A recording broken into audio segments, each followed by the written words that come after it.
잠깐 기도하겠습니다. 하나님 아버지 감사합니다. 이 시간 살아계신 하나님의 말씀 앞에 저희들의 마음을 열고 나아갑니다. 하나님, 우리의 모든 생각과 고집을 말씀 앞에 다 내려놓게 하시고 능력의 하나님의 말씀이 주장하시는 그러한 온전한 예배의 시간이 되게 하여 주옵소서. 감사합니다. 예수님 이름으로 기도합니다. 아멘. 할렐루야. 아멘. 주 예수 그리스도 이름을 찬양합니다. 아멘. 이제 정말 무더위가 저 멀리 조금 멀어진 느낌입니다. 근데 아직 낮에는 잠깐 더운 기운이 남아있긴 하지만 생활하기에는 너무 좋은 그런 시즌인 것 같습니다. 도저히 물러가지 않을 것만 같았던 이 무더위도 어느새 힘을 잃어가는 것처럼 하나님의 섭리를 거역할 수 없다는 사실을 기억하게 됩니다.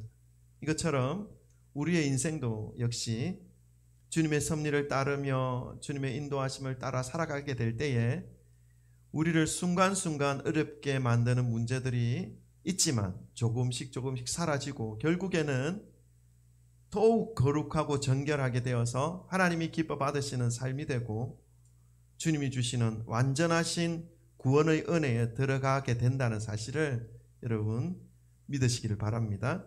아멘. 아멘. 주님이 선택하여서 불려주시고 또 지금 가고 있는 이 믿음의 길을 주변이 조금 힘들다 하더라도 이해되지 않는 불의와 어둠이 짙게 깔려 있는 것처럼 보인다고 해서 포기하지 마시고 결국 우리가 당도하게 될 그 영광의 처소에 이를 수 있다는 소망을 가지고 이 믿음의 길을 더욱더 힘있게 달려가시기를 바랍니다. 오늘도 우리 함께 예배드리는 사랑하는 지체들과 사랑 고백 나누고 우리 말씀을 보도록 하겠습니다. 우리 둘러보시고 사랑합니다, 축복합니다, 잘 오셨습니다. 할렐루야. 아멘. 아멘. 오늘은 또 우리 수아랑 희원이가 함께 와서 더욱 기쁩니다. 지난 6월 달에 6.25 전쟁을 기억하면서 전쟁에 대한 말씀을 전하였던 것이 있었습니다. 여러분 기억나십니까? 여러분 너무 멀리 또 당장 지난주 말씀도 잘 기억이 안 나는데 그죠? 홈페이지 보시면 말씀이 모두 올려져 있으니까 한번 확인해 보시기 바랍니다. 우리 철병거 900대를 앞세워서 평지에 진을 치고 있는 시스라의 군대와 변분한 무기도 하나 가지지 않은 그러한 이스라엘 백성들이 함께 이제 전쟁을 하는 그런 말씀의 내용이었습니다. 철병거 900대 앞에 무시무시한 900대 앞에 20년간 찍소리도 못하고 있다가 하나님께서 사사 드보라를 세우셔서 이 전쟁을 하게 하셨는데 이 말도 안 되는 전쟁이죠. 무기 하나 변분한 것도 가지지 못했고 군사훈련도 받지 못했던 이 이스라엘 백성들이 그냥 육탄으로 철병거 앞을 향하여 달려가는 그런 전쟁입니다. 말도 안 되는 전쟁입니다.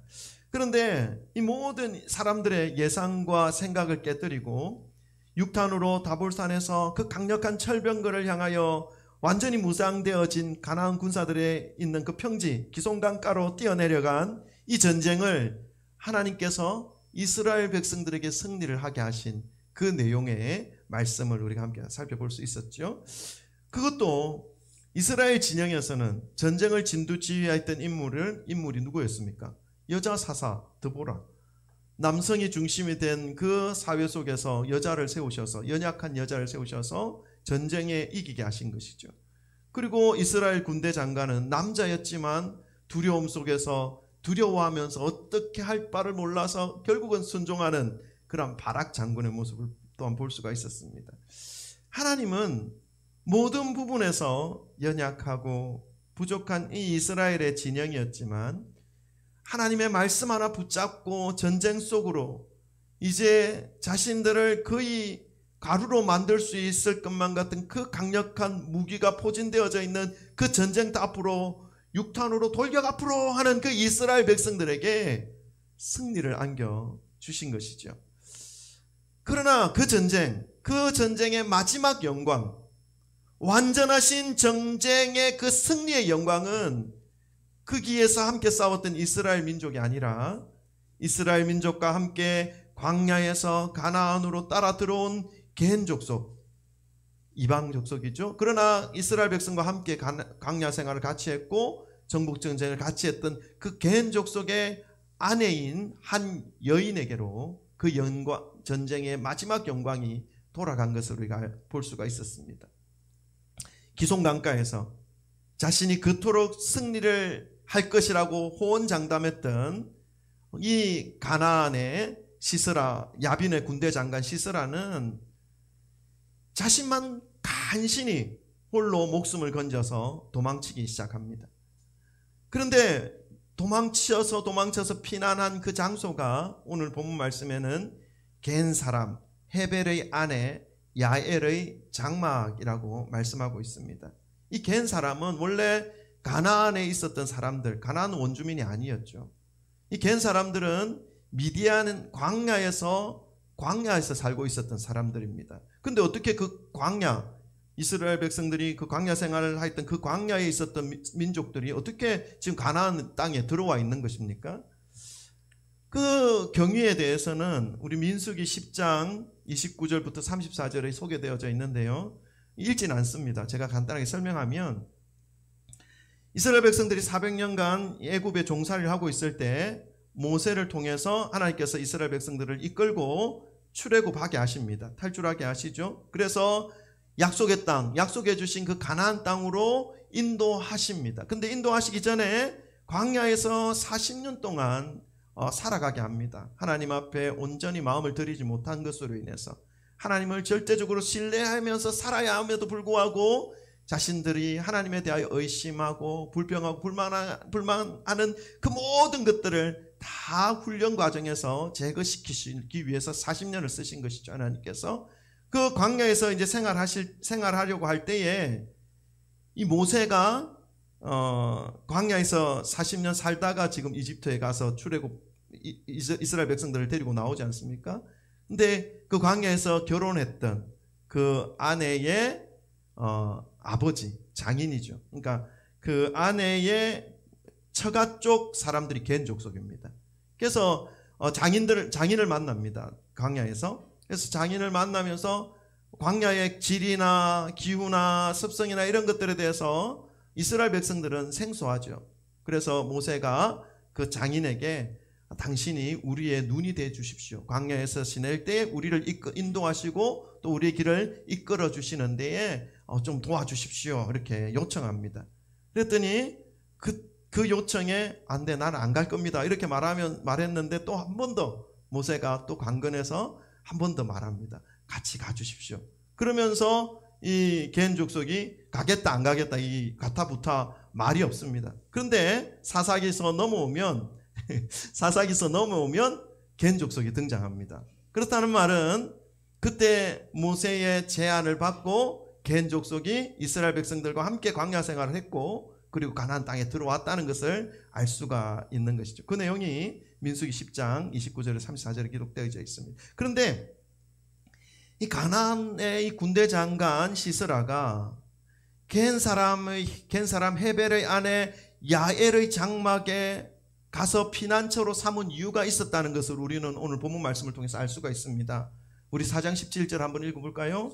4장 17절. 왜 이 시스라가 이 야엘의 장막에 찾아서 피난을 하였는지를 설명하고 있습니다. 우리 한번 읽겠습니다. 시작. 시스라가 걸어서 도망하여 겐 사람 헤벨의 아내 야엘의 장막에 이르렀으니 이는 하솔 왕 야빈과 겐 사람 헤벨의 집 사이에는 화평이 있었습니다. 아멘. 이 가나안 왕 야빈이 하솔이라는 지역에 있었기 때문에 하솔 왕이라고도 표현합니다. 가나안 왕입니다. 그 가나안 왕 야빈과 이 헤벨의 집, 야엘의 남편 헤벨의 집 사이에는 화평이 있었다. 이 시스라가 겐 사람 헤벨의 아내 야엘의 장막을 피난처로 삼은 이유가 바로 그 화평 때문이죠. 가나안 왕과 헤벨의 집안과 화평한 관계가 있었다. 어떤 화평일까요, 여러분? 가나안 땅에서 이 가나안 족속의 그 왕에게 이 헤벨은 뭔가 어떤 필요한 것들을 납품하는 그런 관계, 그리고 서로에게 이익과 도움을 줄 수 있는 그런 관계로 연결되어져 있는 그런 집안의 사람이었기 때문에 야엘 역시 남편 헤벨과 이 가나안 왕과의 그 연결고리가 있기 때문에 이 야빈과 그의 장관 시스라가 어떤 사람인지 잘 서로 알고 있는 그런 관계 속에 있었기 때문에 야엘의 장막에 피난처를 삼아서 그쪽으로 도망쳤던 것을 우리가 알 수가 있습니다. 그런데 여러분, 이 상황이 이 야엘의 입장에서는 참으로 고민되는 상황이 아닐 수 없습니다. 야엘이 지금 봉착하고 있는 이 고민, 그 문제가 무엇이겠습니까? 남편인 헤벨이 20년간 철병거를 앞세워서 이스라엘을 억압하고 압제하고 괴롭혔던 이 가나안 왕과 그의 신하들과 친분관계가 있었다는 것입니다. 어떤 친분관계였는지는 성경에 기록되어져 있지 않지만 우리가 생각해 볼 수는 있습니다. 그 가나안 왕들에게 어떤 것들이 필요한 것들을 납품하는 관계, 그리고 그 가나안 왕으로부터 어떤 보호를 받고 어떤 힘을 얻을 수 있는 그런 관계, 서로서로 도움을 되는 그런 관계 속에 있었다는 것이겠죠. 생각을 해보는 겁니다. 그런데 그런 화평의 관계 속에 있었지만 한편으로는 이 겐 족속, 남편 헤벨이 속하여 있는 그 겐 족속은 이스라엘과 어떤 관계 속에 있는 것입니까? 아까 말씀을 드렸듯이 이스라엘과 함께 광야 생활을 했고, 그리고 가나안에 들어와서 그 정복 전쟁의 과정을 함께 겪었으며, 그리고 이스라엘 백성들 속에서 하나님이 기업으로 땅을 분배해 줄 때에 본인들도 가나안 땅의 한 땅을 얻어서 차지하여서 살아가고 있는 그러한 족속이 바로 겐 족속입니다. 그래서 지금 가나안 땅에서 이스라엘 백성들과 함께 살아가고 있게 된 것이죠. 원래 미디안에서 살던 사람들이었는데, 그런데 지금 이런 관계 속에 있는 두 민족이 가나안 왕과 이스라엘이 지금 전쟁을 하고 있는 것입니다. 그러면 여러분, 이 겐 족속, 이 겐 족속의 아내 야엘은 누구 편에 서서 싸워야 하는 것이 옳습니까? 이것이 겐 족속의 아내 야엘의 고민이었던 것입니다. 이런 상황 속에서 지금 가나안 왕 하솔의 군대 장관 시스라가 자신의 집으로 피신하기 위해 들어왔습니다. 이스라엘의 적대자이고 이스라엘의 대적자인 그 시스라가 전쟁에 완전히 패하여 홀로 몸을 피신하기 위하여 자신의 집 장막으로 들어오게 된 것입니다. 과연 야엘은 이 상황 속에서 어떻게 결단을 내려야 하는 것이겠습니까? 여러분이 만약 야엘이라면 어떤 결단을 내리시겠습니까? 같이 40년 광야 생활을 했던 그 이스라엘, 그리고 정복전쟁을 해서 땅을 차지하게 해주었던 그 이스라엘의 편에 서서 이 야엘을, 이 시스라를 죽이는 데 동조하여야 하는 것이 옳습니까? 아니면 생계적으로 그리고 여러 가지 많은 어떤 관계적으로 도움을 주고받는 그런 관계 속에 있는 그런 상황인데, 이 사람을 죽여버리면 그 모든 사업적인 부분, 생계적인 부분이 끊어질 위험에 놓여져 있는 것입니다. 그러니까 큰 피해를 당할 수 있는 것이죠. 어떤 금전적으로나 어떤 생계적으로나 말이죠. 여러분 같으면 이런 두 가지 결정 중에 어떤 것을 선택하겠습니까? 간단하게 설명하면 야엘에게 있어서 이 생업과 신앙 사이에서의 갈등으로 표현될 수 있습니다. 그런데 이런 어떤 신앙생활 하는 데 있어서 생업을 먼저 우선시할 것인가, 아니면 신앙을 먼저 우선시할 것인가, 이런 어떤 부딪힘의 문제도 발생하는 것을 우리가 경험할 수가 있지만, 사실 그것은 실행하기가 쉽지 않지만 결론은 정확하게 내려져 있는 것 아니겠습니까? 신앙을 먼저 우리가 부여잡는 것이죠. 왜요? 모든 것을 주관하시고 모든 것을 허락하시는 분은 하나님이시라는 사실을 우리는 믿고 이 길을 가고 있는 것입니다. 그래서 생계적인 어떤 위험이 나에게 좀 손해가 온다 하더라도 그것을 포기하면 하나님께서 그보다 더 큰 생계의 그 큰 은혜를 부어주신다는 것을 우리는 알고 있기 때문이죠. 그래서 하나님을 선택하는 것이 신앙 안에서 옳다라는 것을 우리는 정해져 있는 답은 알고 있습니다. 실행하기가 어려워서 그렇죠.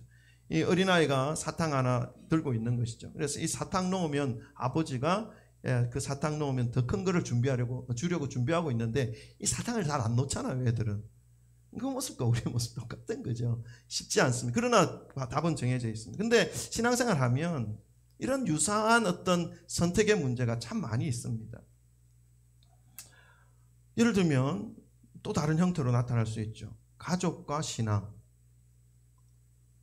그리고 자신의 어떤 욕심과 욕망과 자신의 어떤 계획과 신앙 부딪히는 부분들이 있습니다. 어떤 상황과 신앙, 이런 형태로 나타날 수 있습니다. 제가 어떤 분의 얘기를 들었는데 낚시를 너무 좋아하는 분이셨습니다. 이분은. 근데 물론 교회를 다니는 집사님이셨죠. 근데 이분의 경험상 낚시가 가장 잘 되는 때가 주일날 아침이랍니다. 근데 이분은 어떻게 했겠습니까? 물론 몇 번 그렇게 하다가 결국은 하나님 앞에 돌아왔죠. 그 낚시를 포기하면서. 이런 것은 정해져 있기 때문에 선택하기가 오히려 쉽습니다. 낚시뿐만 아니고 뭐 골프나 여행이나 때로는 사업들, 여러 가지 많은 일들과 환경과 그 관계가 이 믿음 생활과 신앙과 부딪힐 때가 있다는 말씀입니다. 이때 우리 믿는 사람이 어떻게 해야 하는가 하는 문제입니다. 뿐만 아니라 이렇게 명확하게 구분되는 문제도 있지만 믿음의 길에서는 무엇이 더 중요한 것인가를 결정하게 될 때에 혼돈이 되는 문제들이 분명히 있습니다. 그런 믿음의 길에서 선택과 결단이 필요할 텐데 이때 우리가 어떻게 무엇을 선택하고 무엇을 결단하는 것이 좋은지 오늘 야엘의 그 행위에 대해서 생일을 보면서 우리가 좀 깊이 생각하면서 우리 결단을 내리시는 그런 시간이 되기를 소망합니다. 오늘 본문 말씀이 우리에게 던져주는 이 선택과 결정에 대한 질문은 우리가 하나님을 따르는 성도이기 때문에 성도에게 있어서 반드시 정리를 하고 넘어가야 할 문제입니다. 세상에 많은 법들이 있죠. 우리 눈으로 볼 때는, 법을 전공하지 않은 우리 눈으로 볼 때는 모든 법들이 다 같아 보입니다. 그러나 세상의 법들도 분명한 이 상하위의 질서가 있습니다. 그 정도는 우리 알고 있죠. 그래서 아무리 일반 법률이 강제력이 있다고 해도 그 상위법과 충돌될 때에는 당연히 상위법을 따르는 것이 맞습니다. 우리나라에도 최고의 상위법이 헌법입니다. 그래서 어떤 법률 조항이 지방의 어떤 조례나 조항들이 이 헌법과 상충할 때 부딪힐 때는 하위법을 따르는 것이 아니라 헌법을 따르면 무난히 해결될 수 있습니다. 하나님의 명령에도 이 분명한 질서가 있습니다. 예를 들면 에베소서 5장 22절에는 아내들에게 남편에게 어떻게 할 것인지를 말씀하고 있습니다. 아내들이여, 한번 눌러보세요. 네, 아내들이여 자기 남편에게 복종하기를 주께 하더라. 남편에게 어떠한 모습으로 남편을 섬기고 남편을 존중해 주어야 하는지를 정확하게 말씀하고 있죠. 그런데 이 말씀은 하나님을 믿고 하나님 안에 있는 아내들에게 말씀하시는 말씀입니다. 왜냐하면 주께 하듯 하라는 말씀이 있기 때문에 그렇죠. 그러니까 하나님을 모르고 예수님을 모르는 사람에게는 이 말씀이 적용될 수가 없습니다. 왜냐하면 주님을 모르기 때문에 그렇죠. 주님을 대하듯 주님을 섬기듯 남편을 대하라라고 하는 말씀입니다. 남편도 별로 좋아하지 않네요. 좋습니까? 남편은 그렇게 생각하라. 근데 예수님께서 또 다른 곳에 이런 말씀하십니다. 눌러볼까요? 누가복음 14장 26절. 무릇 내게 오는 자가 자기 부모와 처자와 형제와 자매와 더욱이 자기 목숨까지 미워하지 아니하면 능히 내 제자가 되지 못한다. 이 말씀과 자칫 방금 전에 읽었던 에베소서 말씀과 상충되어지는 것처럼 느껴집니다. 죽게 하듯 섬기라고 말해놓고 또 예수님께서 나에게 오는 자가 부모와 처자와 형제와 자매와 특히 자기 목숨까지 미워하지 않으면, 가족들까지 미워하지 않으면 내 제자가 못 된다라고 말씀을 상충되어지는 부분이 있죠. 여러분, 근데 이 말씀에서 무엇이 중요한 것인지를 파악해내는 것이 옳습니다. 가족관계, 하나님께서 허락하신 이 가족의 그 관계가 얼마나 소중한 건지, 남편과 아내, 자녀와 부모, 이 관계가 얼마나 소중한 건지를 분명하게 말씀하고 있습니다. 죽게 하듯 하라 말씀하고 있는 것이죠. 그런데 더 중요한 건 주님과의 관계다라는 것을 말씀하고 있는 것이죠. 에베소서 5장 말씀도 죽게 하듯 하라 하는 이 말씀 속에 먼저 주님과의 관계 속에서 있어야 이 남편을 죽게 하듯이 섬길 수 있다라는 말씀이 그 속에 포함되어 있듯이 누가복음 14장 26절에는 하나님과의 관계가 가장 중요하다라고 말씀하시는 그 의미를 분명하게 우리가 마음에 새겨야 하는 것입니다. 그렇다고 해서 가족관계를 무시하고 가족을 떠나서 뭐 이렇게 하라 이런 말씀 절대로 아닙니다. 그래서 가족 신앙생활을 하는데 신앙을 반대하는 가족이 있어요. 부모가 교회를 못 나가게 합니다. 부모님이 신앙을 못 믿게 합니다. 그래서 집 나가가지고 교회에서 묵고 자고 하라는 이 말씀일까요? 신천지입니다. 그건 알죠? 저의 경우를 좀 말씀을 드려서 좀 죄송한데 저는 학교 다닐 때 부모님이 교회 다니는 걸 싫어했습니다. 왜냐하면 성적도 올려야 되고 교회 나가면 성적 떨어진다고 하니까. 근데 교회를 끝까지 가지 말라고 막 그러더라고요. 그래서 저는 교회를 그래도 갔습니다. 왜냐하면 교회를 가야지 하나님의 말씀으로 내가 살아갈 수 있겠다는 생각을 가지고 있었기 때문에 그렇죠. 근데 그때 부모님이 가지 말라고 할 때 저는 죄송하지만 좀 거짓말이라고 해야 되나요? 도서관 간다고 하고 책가방 싸가지고 나와서 교회에서 예배 드리고 도서관 갔습니다. 거짓말은 아니잖아요. 도서관 간다고 했으니까. 교회 간다는 말은 안 했지만 도서관 간다고 얘기했으니까. 그래서 좀 일찍 나와서 예배 시간 맞춰서 예배 드리고 도서관 가고 그렇게 했던 그 기억이 있습니다. 그래서 우리가 무엇을 가장 중요하게 생각해야 하는가, 그것의 어떤 기본 어떤 질서를 선택하라는 것입니다. 오늘 야엘의 모습에서 그 모습도 우리가 좀 생각해 보기를 원한다는 것이죠.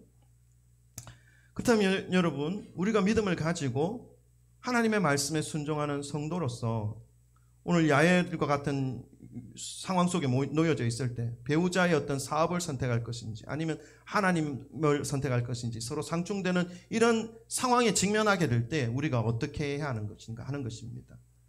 오늘 본문 말씀에서 등장하는 이 야엘의 행동은 성도로서 직면하게 되는 이 두 가지 상황을 놓고 갈등하면서 고민하는 우리들에게 어떻게 행동하는 것이 성도로서 합당한 모습인가 하는 것을 알려주고 가르쳐주는 말씀입니다.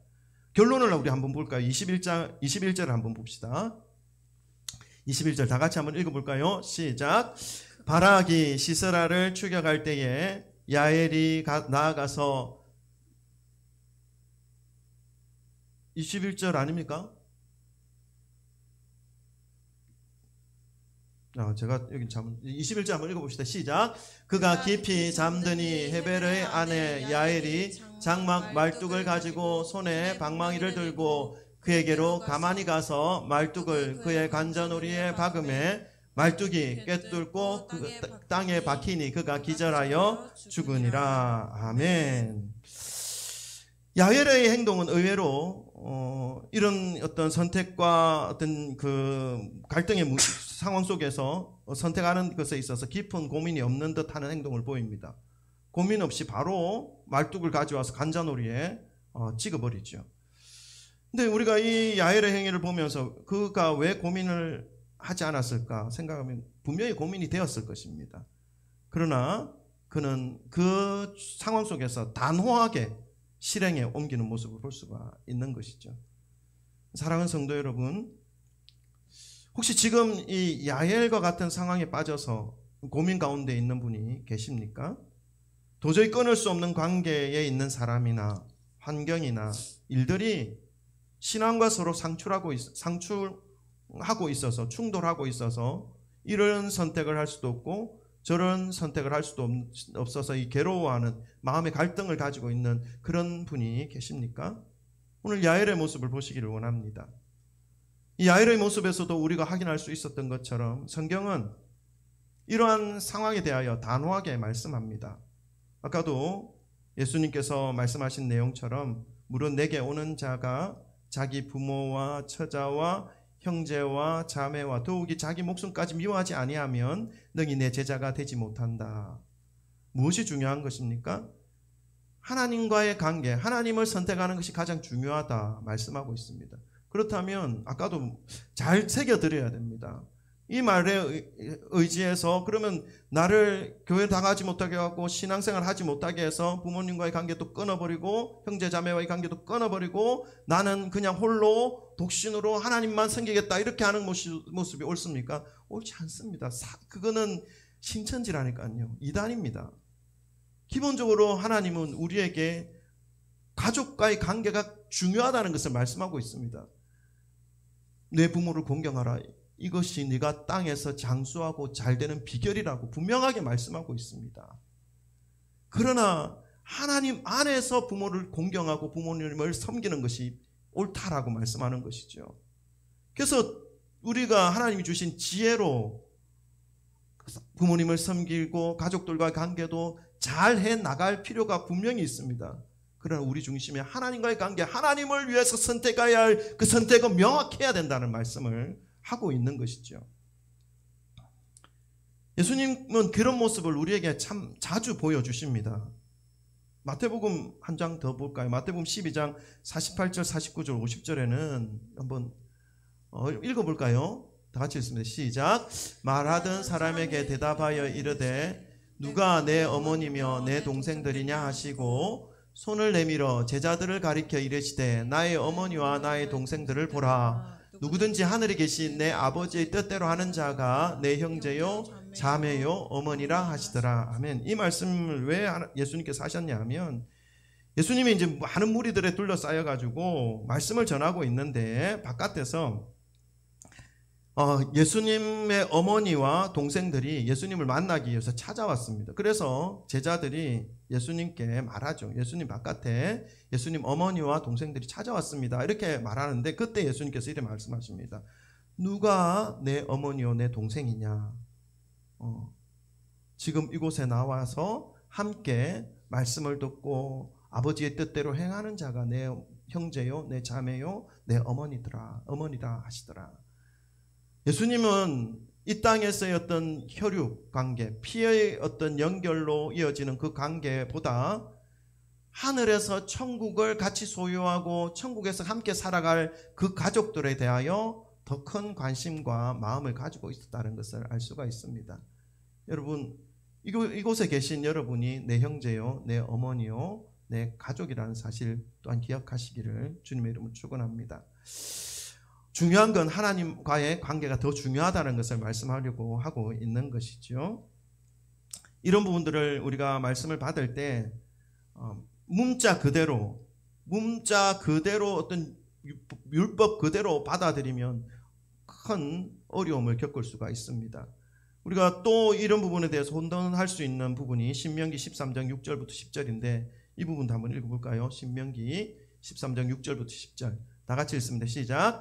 내 어머니의 아들 곧 내 형제나 내 자녀나 내 품의 아내나 너와 생명을 함께하는 친구가 가만히 너를 깨어 이르기를 너와 내 조상들이 알지 못하던 다른 신들 곧 내 사방을 둘러싸고 있는 민족 혹 내게서 가깝든지 내게서 멀든지 땅 이 끝에서 저 끝까지에 있는 민족의 신들을 우리가 가서 섬기자 할지라도 너는 그를 따르지 말며 듣지 말며 긍휼히 여기지 말며 애석히 여기지 말며 덮어 숨기지 말고 너는 용서 없이 그를 죽일 때에 내가 먼저 그에게 손을 대고 후에 뭇 백성이 손을 대라. 그는 애굽 땅 종되었던 집에서 너를 인도하여 내신 내 하나님 여호와께서 너를 깨어 떠나게 하려 한 자이니 너는 돌로 쳐 죽이리라. 아멘.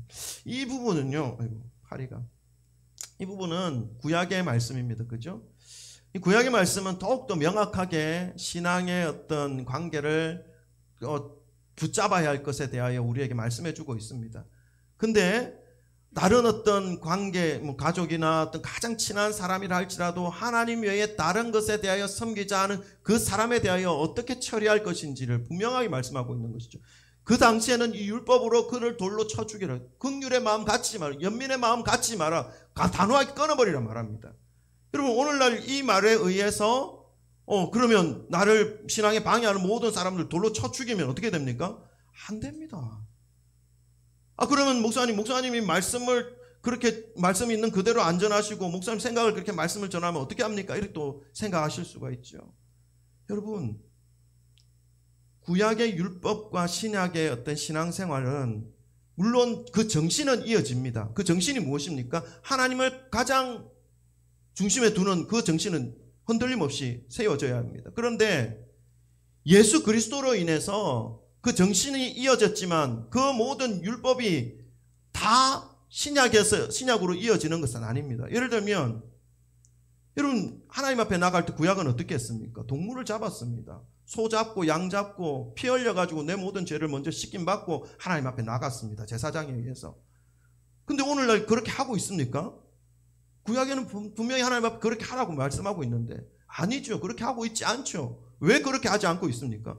예수 그리스도께서 이미 벌써 십자가 위에서 피 흘려 주셨기 때문에 우리는 그 피로 인해서 이미 깨끗하게 되어진 것입니다. 그래서 우리가 기도할 것은 무엇입니까?